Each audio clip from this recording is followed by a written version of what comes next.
پەسەندکردن یان ژی نە گوتبێژێکی دەگەل دکتۆر محەممەد نەعنە چاودێری سیاسی لە بەغدایە دەکەن جەنابێ دکتۆری تۆ بخێراتی ji بۆ کوردستان 24 دەستپێکێ بزان بین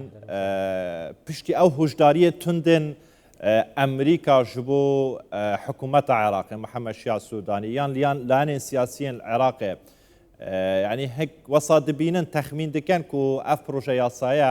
بهێتە پەسەندکردن حکوومەتە عێراقی و لاانێن سیاسی تایبەتیان شیعە گوێ خۆ نەدەن هۆشداریان توندێن ئەمریکا. شكرا جزيلا. سڵاو بۆ بەڕێستان و هەمووان یاسای حەشت زۆر کێشەی تێدایە نەکتەنە بە ڕوانگەی دەرەکی ئەمریکی بەڵکو تا دەگاتە ڕێگریەکان و ناڕزاتی نێوخۆیەکان تەنانەت لە نێو خودی ئەو پێکاتانی نێو حەشت دەبینین وتاری وەکو هادێ عامری هەیە کە باس لەوە دەکات چەندە ئەسیستەمە ئەو یاسایەت تێپەڕ بکرێت و پاڵپشتی نییە بۆی ئەو کێشە و نەریانەی هەن واتە لە چوارچێوەی حاجی شەعبی بەسەر چۆنایەتی پێدانی پایەی سەربازی بەسەرکردەکان و بەرپرسە سەربازیەکان تێبینی هەیە و ڕخنە هەیە لەلایەکی دیکەوە ڕوون کراوەتەوە لەلایەن ئەمریکا لە ڕێگەی پەیوەندی تەلەفۆنی مارکۆ ڕۆبیۆ لەگەڵ سەرۆکوەزیرە محەممەد شیا سوودانی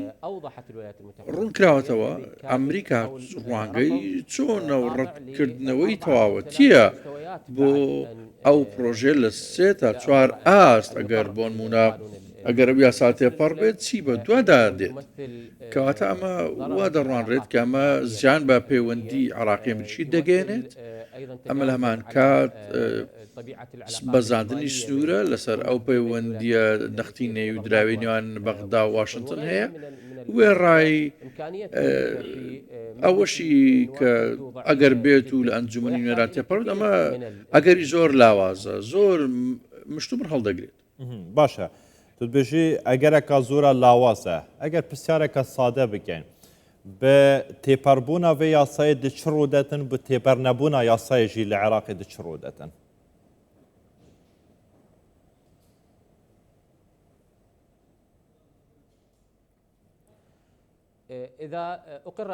ئەگەر ئەو یاسایە تێپەڕ بێت ئەمە پێویستی بە هەوڵی زۆرە لە حەشدی شعبی حکوومەت سەرکردە دیارەکان لە حەشدی شعبی و سەرکردە سیاسی و ئاینی و کۆمەڵایەتەکان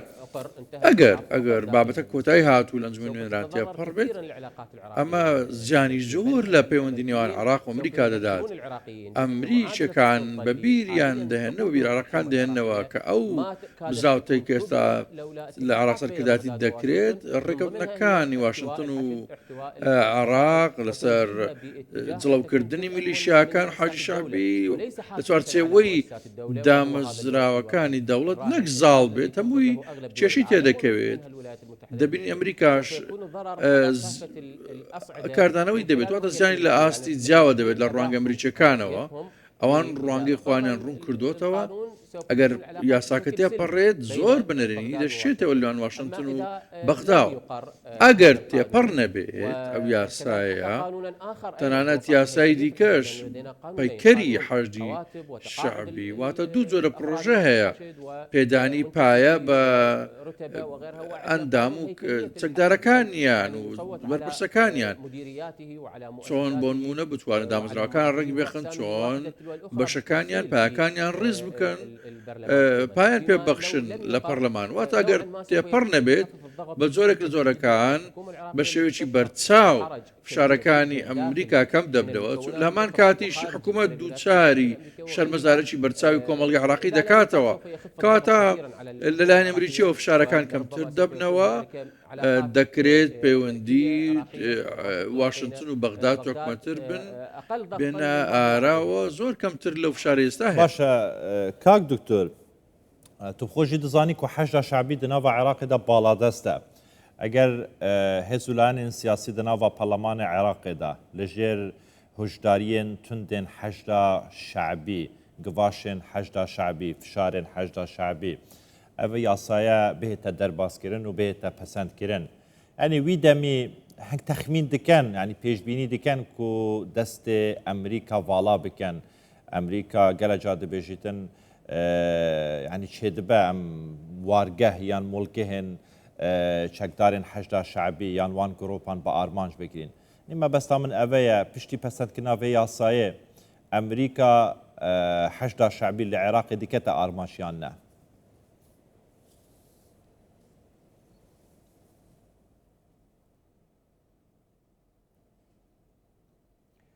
من الممكن أن تذهب دەکرێت واشنگتن بەو ئاقارەدا بڕوا دوورچر لەوەی پێشبینی کراوە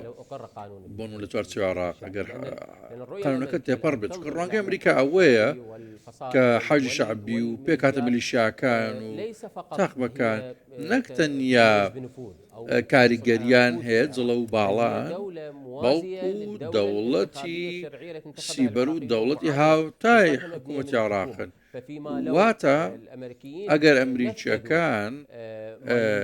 ئەوە جێبەجێ بکەن کە دانەوێت دوای ئەوەی کە پرۆژەکە تێپەڕ بێت یەکەم شت کە ئەنجامی بدەن ئەوەیە پشت بەو زانیاری هەواڵگیران دەبەستن کە دەستیان کەوتووە و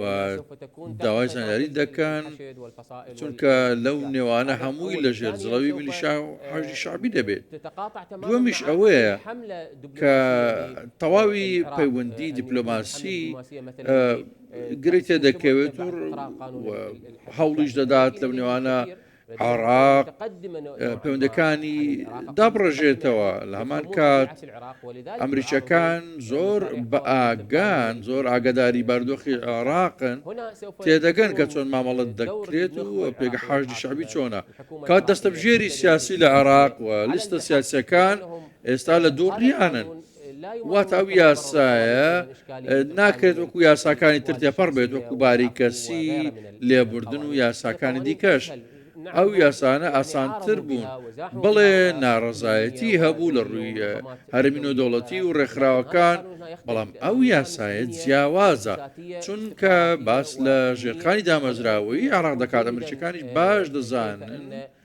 چۆن ئەو پێکاتە و میلیشیانە زیاتر باڵات دەست دەبن و جڵە باڵات دەبن لە عێراق لە دەرەنجامدا و ئەو گروپانەش بۆمبارانی کوردستان دەکەن و خاچیان لە ژێر جڵەوە بۆی ئەمریکا دەوێت دەسۆردان لەو نێوانە دابکە و سەرکردەکانیان کاریگەری هەبێت وەکو چۆن پێشووتریش کردبوونی ئامانج کە ئەو باقر ساعدی و تەقو سعیدیوانە دەشی کردبوون ئامە کەواتە پاساوی نوێ دەبن بۆ ئەمریکا و هۆکاری نوێ دەبن بۆ ئەوەی ئەو بەرپرسارانە و مۆڵگەکانیان بکرێنە ئامانج و دەکرێت کاردانەوەش بەرفراوانتر بن و کە وەڵامدانەوە بەرفراوانتر بێت لە بەرامبەر هێز ئەمریکیەکان. دکتۆر محەممەد نعناع چاودێری سیاسی لە بەغداد گەلمە بۆ گەلێکی سوپاس دکتۆر هین هەر هەبن.